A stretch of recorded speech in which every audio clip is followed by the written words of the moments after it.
Good afternoon, everybody. It's nice to see you all. I don't know if there's anybody who made the trek back from Seoul and showed up. Oh, there's one in the back. I think on your, I appreciate that. I take that as a compliment. I think on your body clock it's probably like 4 in the morning, so good evening to you. Good afternoon to the rest of you. Before we get started, I do have a brief announcement. The President will sign both the Stock Act and the Startup Bill at separate signing ceremonies here at the White House next week. We'll have more details on timing and logistics around those ceremonies in the coming days. But you should know that the bipartisan members who played a role in getting these bills to the President's desk will be invited to attend the ceremonies. So something to look forward to. There's a week ahead on Wednesday, so we'll take the early thing there. And with that, Ken, do you want to get us started? Josh, there's been a lot of focus on the healthcare arguments before the Supreme Court the last few days. Is the administration concerned that the entire healthcare law may be in jeopardy, and more specifically the individual mandate portion of the law? Ken, I can tell you that the administration remains confident that the Affordable Care Act is constitutional. One of the reasons for that is because the individual responsibility provision that you cite was originally a Republican idea. This is a novel policy solution that was conceived of by the Heritage Foundation, was promoted by conservative Republicans in Washington, D.C. as a solution to difficult healthcare challenges. And it was an idea that was put forward as the central part of the plan that was advanced by the Republican governor of Massachusetts, who put in place his own healthcare reform proposal. So the Affordable Care Act is a bipartisan plan, and it's one that we believe is constitutional. Does the White House think, though, that some of the questions that were raised in the oral argument could be indicative of where the justices are leaning in this? No. Anybody who believes that you can try to predict the outcome of a Supreme Court case based solely on the questions of the justices is not a very good student of the Supreme Court. In fact, there have been lower court cases on this very issue, on the Affordable Care Act, where conservative judges have posed difficult, tough questions to Department of Justice lawyers. And at least in a couple of those cases, these conservative judges, despite their tough questions, ended up upholding the Affordable Care Act. So I'm referring, of course, to Judges Sutton and Silberman. So I would caution against anyone to try to make predictions about the outcome of this case based solely on the tenor of the questions. Just a separate topic, oil prices are down about 2% today, amid reports that there may be a release of oil reserves. France's government said that the U.S. asked it to consider releasing oil from its strategic reserves. Wondering if you could comment on that report and whether there could be plans underway to release strategic reserves. I have seen those reports, Ken. I don't have anything new for you, though. I mean, as we have said repeatedly, while this is an option that remains on the table, no decisions have been made and no specific actions have been proposed. So is the administration saying that they have not contacted France about this? I don't have any specific conversations to read out to you. I mean, it should be no surprise that on a whole range of energy issues, I mean, as we've gone to great pains to describe from this podium and from other places, the challenges that are posed by the volatile gas prices is a global phenomenon. And so it should be no surprise to you that the Obama administration, and particularly folks at the State Department and others, have been in contact with their counterparts to talk about trying to address this challenge. But as it relates to specific actions, I don't have anything for you on that. Okay. Jeff? Thanks, Josh. I'd like to follow up on both of those topics. Okay. I'll start with energy.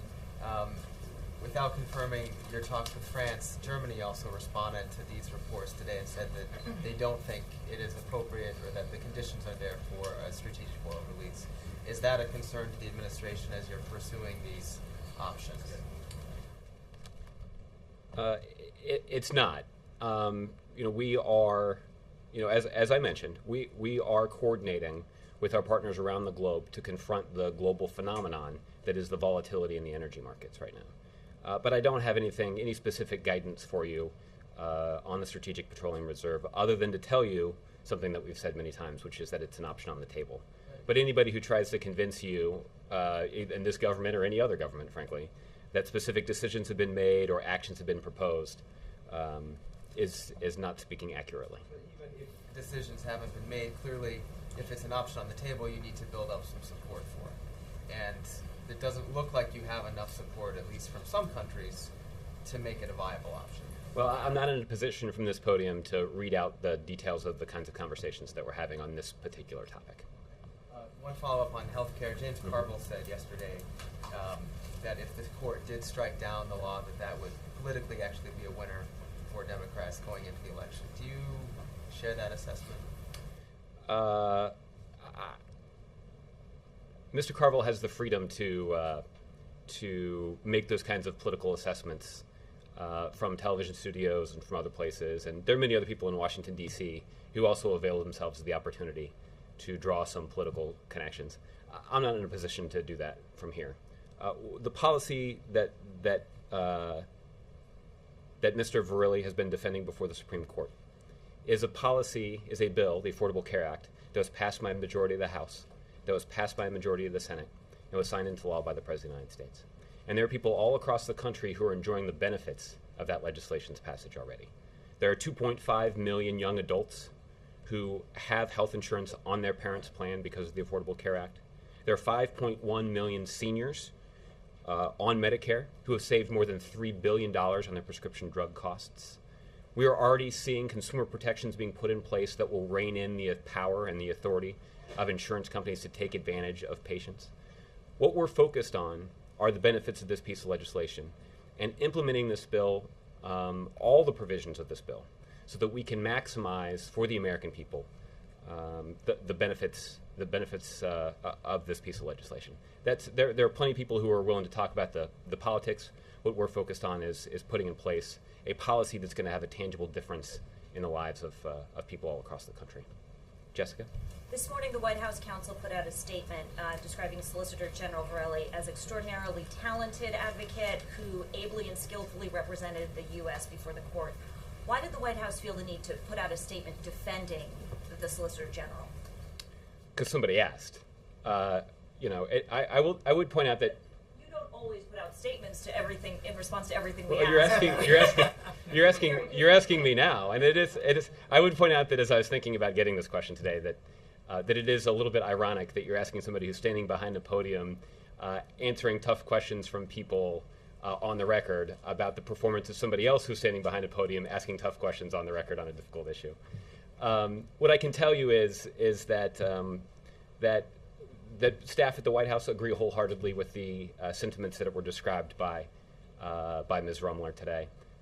Mr. Verrilli is a very talented advocate and a skilled lawyer. He's one of the brightest legal minds in Washington, D.C., and we've had complete confidence in his performance before the Supreme Court. Has the President listened to any of the audio from the Supreme Court proceedings, and does he feel like he has the best person representing this case? As you know, the President was on a plane most of the day yesterday coming back from Seoul, so I don't know whether or not he has listened to the actual audio recordings of the case. He has been kept apprised of the case by reading news reports and by talking to his staff.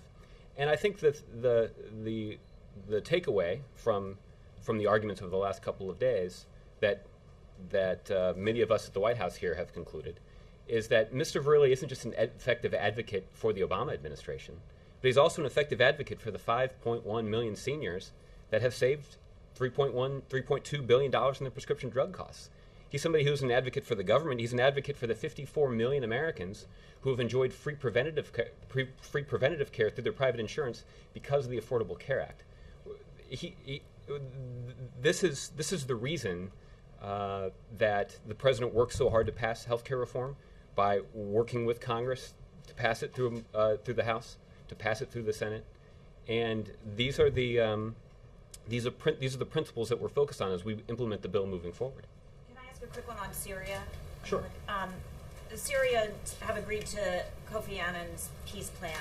I'm wondering if in any way this if this encourages the White House or changes the President's view that Assad must go.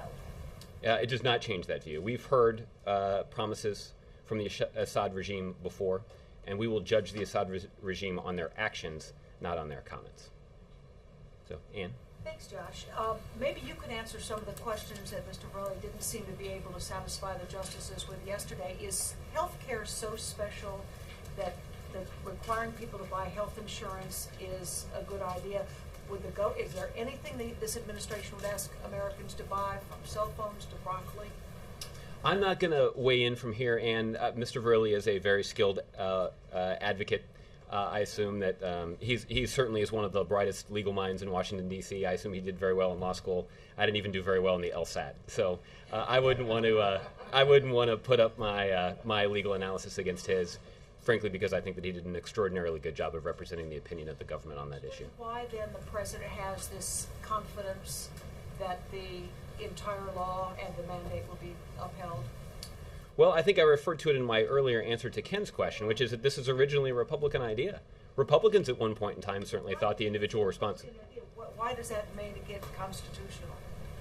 Well, I think I'm merely citing that there are plenty of Republicans who at least one point in their career advocated this decision. And I assume that one of the reasons they did that was because they thought it was a constitutional decision or a constitutional way to lower costs and to expand access to health insurance for people all across the country. That is what this has achieved. There's one, and again, I would caution you and others about interpreting or assuming that they can predict the outcome of this case based solely on the tenor of the questions from the justices on the Supreme Court. That's a risky path to go down if you're placing bets. Does that mean there's still no work here on what if the mandate would be overturned? That's correct. We're focused on implementing the bill and all of the provisions of the bill so that we can make sure that we maximize the benefits on behalf of the American people. I'm going to move around a little bit. Christy? Josh, thank you. Does the president view Russia as a geopolitical foe to the U.S.? Well, Christy, you don't have to be a foreign policy expert to know that the Cold War ended 20 years ago and that the greatest threat that the president has been fighting on behalf of the American people is the threat posed by Al-Qaeda. There are also significant threats that are posed by nations like Iran and North Korea that have failed to live up to their international obligations when it comes to nuclear weapons.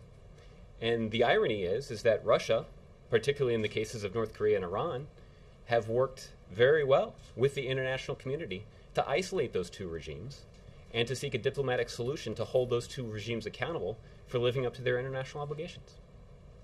So who does the U.S. view as a geopolitical foe then? Well, I think the one that I cited was Al-Qaeda. Certainly, the president has been focused on disrupting, dismantling, and defeating Al-Qaeda in Afghanistan, but all across the globe. And certainly, our men and women in uniform have been on the front lines of that effort, and many of them have borne a significant burden in the progress that we've made on that front. Certainly, the threat that's posed by Iran and North Korea, their unwillingness to live up to international obligations when it comes to nuclear weapons. That's why the president has worked aggressively with our international partners, with with countries all around the globe, to isolate those regimes, to hold them accountable for flouting their international obligations, and to seek a diplomatic path to resolving those differences of opinion. Was the president surprised to hear Speaker Boehner say that people shouldn't criticize the president when he's traveling overseas? What did he think of that remark? Because I didn't travel with him to Seoul, I don't know when he found out about that remark. I know that he was very focused on the work that he was doing in Seoul, so I'm not sure that I can gauge his reaction to those comments. So, Cheryl? Yeah, thanks, Josh. Is the White House at all concerned about the difficulties in Congress right now with the highway bill? And does it support a 60-day extension, which has been proposed today, of funding? Well, what I can tell you, Cheryl, is that we have an opportunity to keep American workers in good jobs, maintaining America's roads, bridges, and railways, but we're waiting on Congress. In a matter of days, construction sites will go idle, workers will have to go home, and our economy will take a hit. The Senate has done their part by passing a bill with strong bipartisan support, and now it's time for the House to follow suit. They should put the the interests of the country before the interests of their party, and pass a bipartisan bill to keep American workers on the job. The president talked about this a little bit in the weekly address last week as well. And so it's our view that the House should act quickly to ensure that the bill doesn't expire and to ensure that workers can stay on the job, and they should be able to act in bipartisan fashion to get that done. Is a 60-day extension okay? Because it runs out at the end of the week, and they're having Well, what we, problems. as I said in the statement, what we'd like to see the House do is to pass a bipartisan bill. So, Roger. Thank you. Back to oil. Were the talks with the French folks today, were they related to easing gasoline prices worldwide and in the U.S., or were they more aimed at the coming Iranian sanctions? I don't have any specific conversations to read out to you with the French government or any other government at this point. Well, were they related to the Iranian sanctions coming? I'm not able. I don't have any conversations to read out to you. Walk me through more generally, what needs to happen before the oil is released? Well, my understanding is that the Department of Energy is the one that's responsible for managing the Strategic Petroleum Reserve, and so in terms of the mechanics of that, I'd refer your questions to them. Okay, but you're holding talks with leaders in foreign capitals and stuff, so that's got to come through first. Right? Well, again, I don't have any specific conversations to read out to you. As I pointed out, we are constantly in contact with countries all around the world to try to confront the global phenomenon of volatile energy prices. But in terms of who we've been talking to or what kinds of conversations or what those conversations could lead to, I just don't have any information for you, Roger. You may. The president is supposed to be making a decision on sanctions on or around April 1st, depending on supplies. Today, the DOE reported the oil inventories were the highest in 20 months. Does that accelerate the prospects of a release? I'll have to take that question for you. I'm not sure of, again, the mechanics of this decision. If it were a decision that were to be made, are something that I'm not steeped in. The Department of Energy may be able to shed some more light on if that's a decision that's made, how that would be effectuated. So, Laura? Thanks. Following up on one of Ann's questions, are you saying that there are no conversations in the White House about what you would do if this law were fully or partly overturned? What I'm saying is that we believe the law is constitutional and that we are focused on implementing all of the provisions of the Affordable Care Act. Well, then let me ask, are there any conversations going on? I mean, well, it's I understand you're focused on that, but I mean, I think the question that she was getting at and that I'd like to get at is are you also doing a little bit of contingency planning just in case? We're not, no. Either on the policy side or on the political messaging side? That's correct. I mean, we're confident that the legislation is constitutional. We are focused on implementing all the provisions of the law, as I've described, because there are important benefits that will be realized by the American public. That's where our focus is. If there's a reason or a need for us to consider some contingencies down the line, then we'll do it then.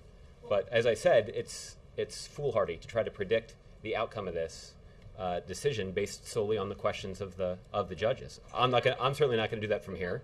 But we're going to stay focused on what we believe is most important, which is implementing this law in a way that maximizes the benefit to the American people. You're not going to have any better indication between now and June as to where this comes out. So then, if it were to go the other way in June, you're saying the White House would be basically starting from essentially square one in figuring out how to deal with it if it goes the other way? Well, when you say it goes the other way, it's difficult to determine exactly what you mean, because there are a lot of different ways in which they could rule on this front, right? There are a lot of different things that they could find one way or the other. We remain confident that they're going to find the entire thing constitutional, and so we're focused on controlling what we control, which is implementing the Affordable Care Act in a way that promptly and efficiently maximizes the benefit for the American people. I'm sure you understand my question, but I'll ask it again just to make sure, 100% sure, which is that... I'm not sure that I do. You may be giving me a little too much credit. I know you. If the mandate was overturned, which is the heart of the law, or if the full law were overturned, well, if in either of those circumstances, are you saying that you're not really worried about either one of those things, and therefore, if it happens, you'll worry about it then?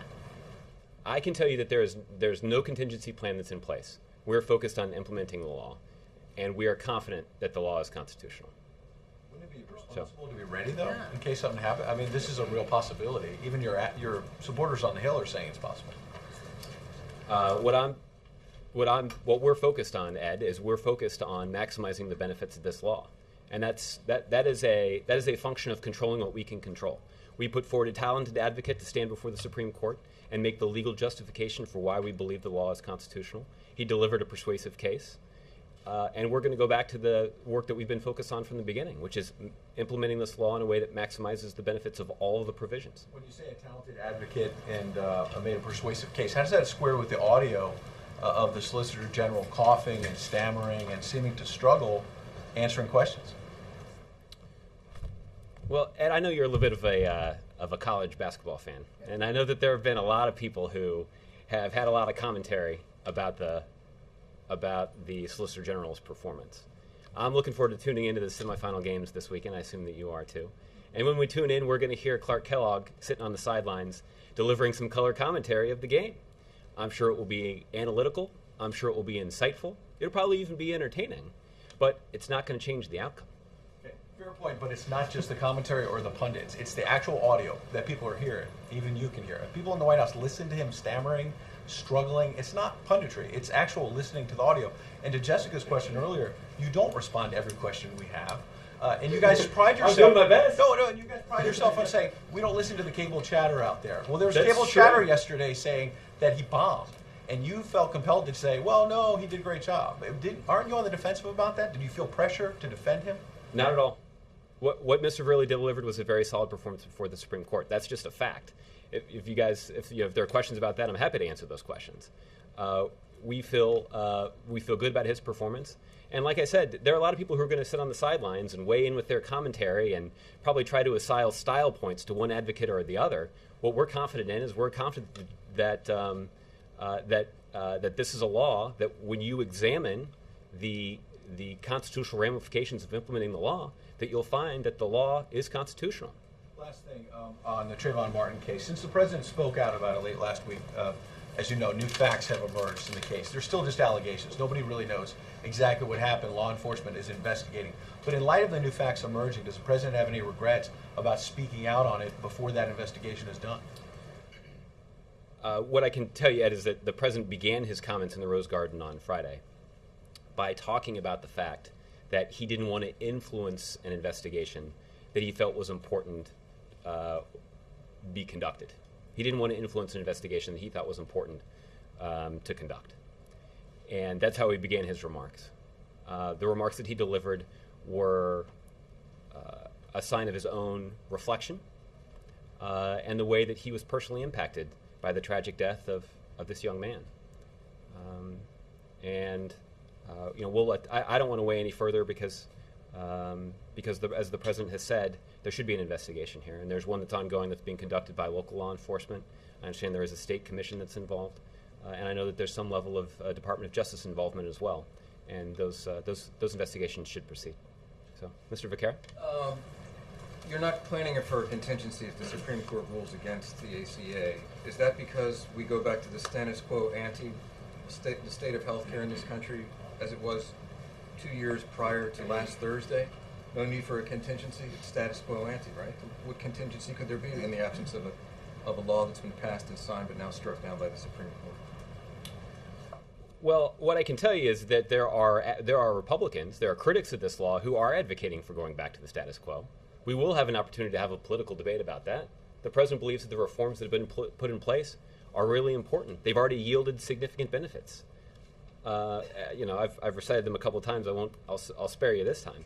But there will be a robust debate between the president's record on health care reform and the critics who think that we should go back to a system in which insurance companies wield outsized power and can put lifetime caps on your benefits, or can kick you off your health insurance coverage if you get sick, or can discriminate against you if you have a pre-existing condition. The president doesn't believe that we should go back to the status quo. You said there's no contingency plan, but obviously you're arguing on the severability on the third day today before the Supreme Court. The government is arguing that if in fact the mandate is struck down, it should not mean that the entire law comes down. So clearly there's contingency in that respect, right? I mean, this is your belief that if the mandate is struck down, then the law itself survives. I'm not in a position from here to comment on the specific legal arguments that were made before the Supreme Court. That's the official position of the government, of the administration. That is, it sounds like the way that you've described it does reflect a position that was argued. But what's the... Well, I'm just trying to get this question. I mean, there are in fact contingency plans, right? I mean, if the mandate is struck down, that's a contingency. Well, I was asked about contingency planning. I said that there's no contingency planning going on. We remain fully confident in the belief that the Affordable Care Act is constitutional. So, yes, Alexis. I'm still confused about this because in answer to Laura's question, you said that your sense was the Supreme Court could decide in a lot of different ways, even if the administration is competent. So it would seem, I'm just confused about why it's difficult to say that the administration would have plans to address if the administration is wrong, because as head of government, the president does planning for all sorts of things, whether he's using the Strategic Petroleum Reserve or the debt ceiling fight, or he's always planning if something goes awry. That's all we're asking. Mm-hmm. So can you just address what would be the process, even if he is confident? Well, mostly the reason I don't want to go down that road are numerous. The first is because we remain committed to the belief and are confident in the belief that the law is constitutional. The second is I don't want to put myself in a position that many pundits have unwisely put themselves in, which is to try to predict the outcome of the Supreme Court, to try to predict what they're going to rule months from now. I'm not going to put myself in that position. What we are focused on doing, that was the question I was asked, what kind of contingency planning is in place? And what we're focused on is we're focused on implementing all the provisions of the law. And if something changes, then we'll confront it. But what we're doing right now is we're focused on implementing all the provisions of the law to maximize the benefits of that law for the American people. But to also think through, as the head of government, what the president and the executive branch would need to do if something went in a different direction. You can do that at the same time as you're working on the implementation. That's all we're asking. Wouldn't it be responsible if 12 weeks from now, you just already talked about all the people who are already receiving benefits, wouldn't it be responsible to be thinking through, around the corner? What if? Well, I'm not in a position to sort of speculate about the thoughts of all the people that work at the White House and all the people that work at the Department of Health and Human Services. But what I can speculate about, and what I can tell you about, is what the focus of our planning is on. And the focus of our planning is on implementing all of the provisions of the Affordable Care Act, not on any sort of contingency plan. So, April? Does this administration feel it has time between now and June or July to figure out other possibilities for outcomes as it relates to what's happening at the Supreme Court? No.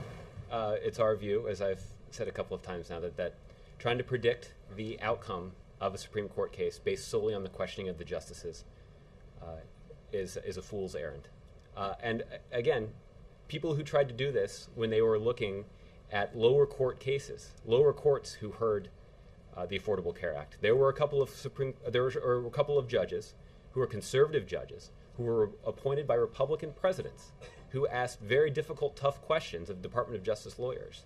And based on the answers that those lawyers gave, and based on a careful review of the facts, those conservative judges actually ruled to uphold the Affordable Care Act. So I don't want to be in a position of trying to predict who's going to end up where and what the final conclusion is going to be. What we're focused on doing is controlling what it is that we can control, and we can control that by standing up for and putting in place and preparing an advocate to defend the constitutionality of the law before the Supreme Court. That's something that the Justice Department has done.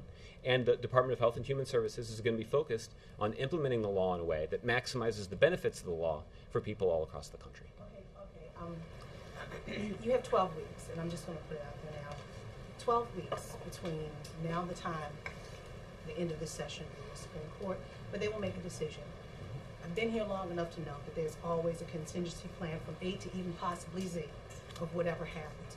You mean to tell us affirmatively right now that there is nothing that you might be waiting between now and those 12 weeks to figure out what you're feeling from whatever you're feeling around town or hearing from around town, and then making a decision then? Are you meaning to tell me you don't have anything in the works or the possibilities down the road waiting closer to the time? Well, we're not making any planning based on things that we're hearing around town. We're making planning based on a law that was passed by a majority of the House of Representatives, that was passed by a majority of the United States Senate, and it was signed into law by the President of the United States.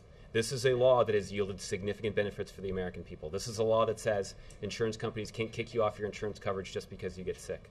There are kids right now who have health insurance coverage even though they have a pre-existing condition because of the Affordable Care Act. The benefits of this law are what we're focused on, trying to guess the outcome of the Supreme Court decision based solely on the questions of the Supreme Court justices is not something that we're spending a second doing. And going back on Brian, you say he's talented, and going back to some of what Ed and Jessica had to say, listening to the tape to include the broccoli comment, the analysis of broccoli, many people, critics, are out here just lambasting him. Has the president or anyone from the White House, high-ranking official, called him to say, good job, job well done, after all of these critics have come out against him? I can't speak to all the emails and phone calls that may have taken place between that emanate from this building. But I can tell you that, to go back to my Clark Kellogg analogy that Ed and I were discussing just a few minutes ago, one of the reasons that Mr. Kellogg sits on the sidelines and was hired by CBS for this job is because he was a standout performer at Ohio State, was drafted in the first round by the Indiana Pacers. He knows something about basketball. He didn't just write a book about it. But even before you come out, there's preparation. He stood there again.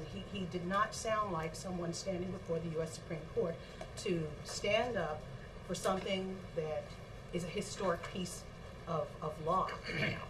He did not sound like someone who knew the ramifications, the significance of what he was standing up for. On this point, April, you and I may just have to agree to disagree. So, Scott. Thanks, Josh. Has the president gotten a specific briefing on an assessment of how these arguments have gone from someone from the general counsel's office, from the Justice Department, from the Solicitor General's office, specifically dedicated to how this went, not predictions necessarily on where it's heading, or will he sort of rely on his own expertise in constitutional law to determine for himself how he thinks they went? Well, he's both reading the news coverage of the arguments, but he's also received briefing from the staff here to keep him up to date on the arguments.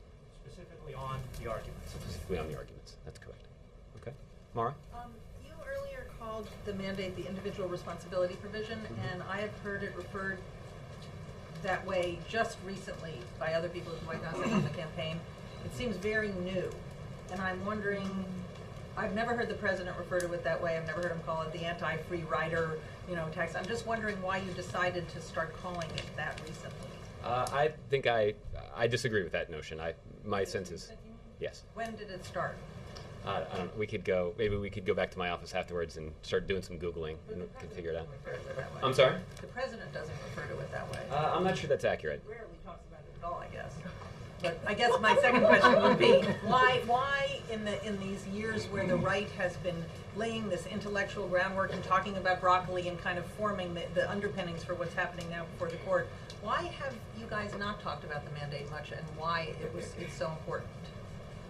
Well, I'm not sure I agree with that premise either. I think that there's been a lot of time and energy, and anybody who spent, like you did, covering the White House very closely in the first year and a half of this administration, knows how much time and energy was spent into making this law a reality, into making sure that we put in these kinds of consumer protections for families all across the country, and securing help for seniors who need help paying their prescription drug costs. Absolutely. I'm talking about there was a lot of effort that went into fashioning a health care reform law that would maximize the benefits for the American people.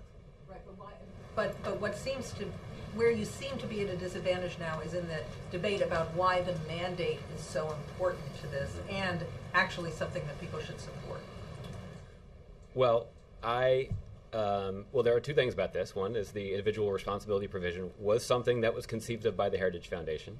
It was a provision that was aggressively advocated by conservative Republicans in Washington, D.C., and it was something that was central to the health care reform initiative that was put in place by the Republican governor of Massachusetts.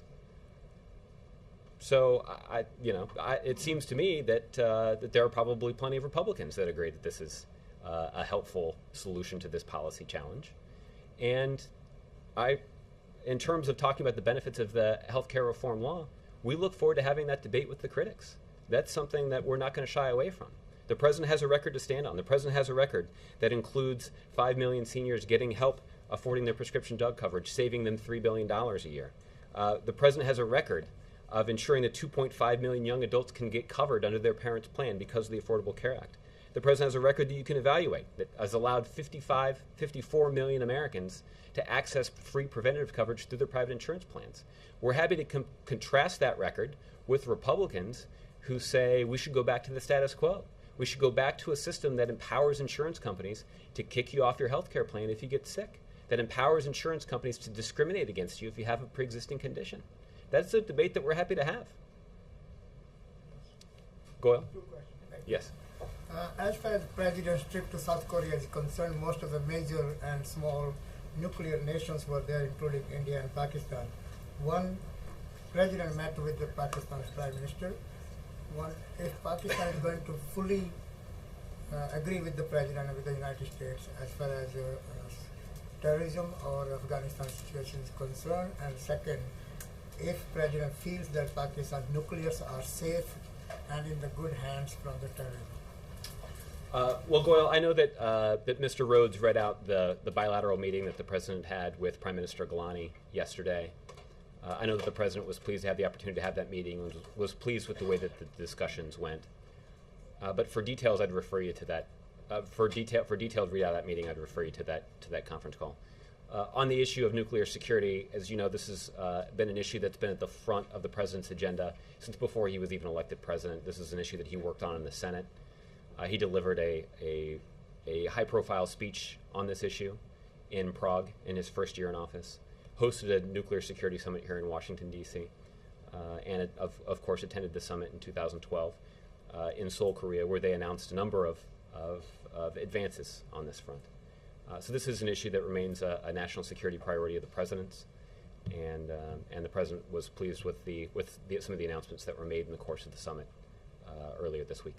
And second, as far as U.S.-India relations are concerned, since Prime Minister of India was in South Korea, if President had on the sideline of the economic conversations as far as U.S.-India trades are concerned, because today you see hundreds of thousands of U.S. cars on every road in India, including Ford now, as I said last week, is investing over $1 billion there. And a lot of things are going on now between U.S. and India, the trade and security and defense and a lot of issues. Where do we stand on those and many of the issues today? Well, that's probably a pretty broad question, Goyle. I'd refer you to the national security staff who can talk to you about. These were issues that obviously the President spent a lot of time discussing during his visit to India about a year and a half ago. But in terms of an update on some of those issues, I'd encourage you to check with our national security staff on that front. Mike? I wanted to go back to the issue of the off-camera remark with Medvedev. There are those critics that have been suggesting that it might indicate a major compromise, perhaps even a capitulation on missile defense. And some have gone a step further and suggested it may indicate an intention on the part of the President to lean his policies leftward if he were to win re-election. Can you address those two issues? Sure. Well, I think I probably will briefly, but I can tell you that the President himself addressed this issue pretty directly on Tuesday when he was in Seoul. The fact of the matter is that the President's reset policy with Russia has already been successful. I point you to the Russian support of the Nuclear Security Council resolutions that included the toughest sanctions ever on North Korea and Iran, our work together on the New START Treaty, and our work to open up the Northern Distribution Network to get critical supplies to troops in Afghanistan, just to name a few of the advances that we've made as it relates to our relationship with Russia. When it comes to missile defense, the fact of the matter is the President is building, has advocated for, and the United States is building a missile defense system in Europe that will ensure the safety of our allies in Europe and, yes, ensure the safety of the United States. From the beginning, that missile defense system has been oriented to address threats from Iran and other places. It's not something that's been oriented toward Russia. But there is some work to be done to reach an agreement with Russia. I think the President talked about the need for some of the technical advisors on either side to spend some time clearing out the underbrush of detailed technical concerns that have been raised by one side or the other. And the President is hopeful that in the next year or two we can start to demonstrate some tangible progress in finding common ground on this missile defense system. And then on the angle of those that are suggesting that perhaps the president might lean his policies towards the left after the election, using that same analogy that he'll have a freer hand. You mean outside of issues of foreign policy? Exactly. Well, I think the president, those of you who have had the opportunity to hear the president speak, either at some of the political events that he's attended or even some of the official events where the president has talked about his vision for the future of this country. The president believes that we are at a make or break moment for the middle class, and that we need to put in place the kinds of economic policies that will support an economy that ensure everybody gets a fair shot, everybody gets a fair shake, and everybody does their fair share. That is the foundation of the president's vision for a second term, and that gives you a pretty good indication, should give the American people a pretty good indication about the direction that the president would go if he's elected to a second term by the American people. So, yes. Thanks, Josh. What's your response to the Senate resolution proposed by Senator Lieberman and 5 Republicans calling on the administration to arm the Syrian rebels? I'm not familiar with the specific amendment that you're referring to. I can tell you that in the past we have said that further militarization of the challenges in Syria is not the wise course moving forward. But in terms of I'm not in a position, however, to react to that specific piece of legislation because it's the first time I'm hearing of it. So, in the back. You can travel all the way from Seoul here, so I should at least give you a chance to ask a question. Circling back to the conversations with partners on the strategic reserve for the IAEA, the French are talking about it, the Germans are talking about it. 2 weeks ago, after David Cameron was here, there was a British official who seemed to be okay, confirming that it was talked about. Why is it so important to this administration that that be a subject that is just never talked about, or except in the context of just saying, oh, it's always on topic of discussion? Well, frankly, because we don't believe that it's wise to speculate about it. We have confirmed for you, I've confirmed for you, others have confirmed for you repeatedly that it's an option on the table. But there also is an attempt by some observers to suggest that there's been a decision that's been made or there's been a specific action that's been proposed, and that's just not true. But isn't it inherent that this sort of decision takes weeks and months to even set up? So just setting up the dominoes to try to create this decision seems to be already underway. I mean, how come you can't even just confirm that that's the case? Well, I might be more sympathetic to your question if we were in a position where a decision had been made or a specific course of action had been adopted, but that's just not the case. As I point out, we're engaged in conversations with countries all around the world on a regular basis dealing with this challenging issue. There are a lot of ways to do that. In place. So if that only it were is- that simple. So that everything's set up so that all you got to do is make the decision. Well, I recognize that there are a lot of people who want to speculate, and I think that your curiosity about private conversations that are taking place between officials in this government and officials in governments around the world on this issue, I think is understandable. But at this point, I'm not in a position to shed any additional light on those topics for you. So, Glenn? Josh, the president is a constitutional lawyer. Has he been watching any of these, not watching any, listening to the proceedings, any reading the transcripts? And if so, how does he, in general, think the court itself has been acting? I mean, what does he think of the line of questioning? Well, to be candid with you, Glenn, the president's been in South Korea, so that probably has limited his ability to investigate this a little bit. But I know that he has been. I'm sorry? You have access to Wi-Fi? I'm not. Well, what I said before is that the president's been following the news coverage. The president has gotten a briefing from members of his staff on the arguments as they've been proceeding. The president is interested in the progress of the case, certainly because of his own intellectual experience and background, but also because of the important benefits that this law includes. The president worked very hard with Congress and with the Senate to get this passed, and there are enormous benefits that are very important to him personally. And so the president has, as you would expect, been following this case. You said that because of your belief that this law is inherently constitutional, that you haven't made contingency planning or haven't begun contingency planning. Does that assume on the other side that you think if the Supreme Court were to strike down all or part of this, that they would be acting in an irresponsible or excessively activist fashion? Well, I don't want to jump ahead to speculating about what they would be doing if they were to decide one way or the other. So I think we're going to, we use the first 3 days of this week as an administration to put Mr. Verrilli and others forward to make the best case for the Affordable Care Act. That best case has led us to conclude that it's constitutional. The Supreme Court is a separate branch of government, and they will reach their own conclusions. We felt like we had a good case to make, and we had somebody who made that good case for us. So, yes, Donovan? You said that the president got a briefing on the case. I was wondering if you could tell me, is that today? Is that every day? How many has there been? And is there reactions from the president to those briefings?